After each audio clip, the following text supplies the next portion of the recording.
aku tak takon marang kowe tegese iki nek cara wong ketoprak wong mriko niku rak ketoprak miwiti Sabta Mandala to. Nggih. Nggih to? Berarti niki suarane nggih beda. Nek ketoprakan kudu rada cilik lho. Lho nggih no. Panjenengan sing gedhe kula yang cilik. Heeh. Aku tak takon marang kowe. Inci Kang Mas. Kowe ngono. iya. Jenengan mang anu Kuwi banterno to rek tatin ki cah itu. niki pun banter pancen ngene jenengan niku rodok kok pancen. Ora tegese aku ki takon marang kowe nganggo gaya ketoprak. Oh nggih. Terus Aku tak takon marang kowe kuwi kira-kira darahe Ngawirya. Ngerti darahe Ngawirya? mboten. Apa ngawir ya?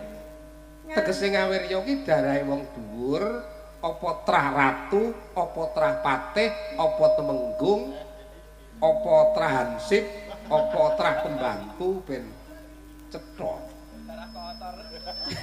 Kowe keturunan apa ngono? Nek kaya kula niku napa nggih? Nek kok aku jane keturunan apik ning kok jenengan mau mung awak kaya painem apa sapa mau? Anu kaya paitun. Oh paitun ya. Ora kok aku ngelokne kowe paitun.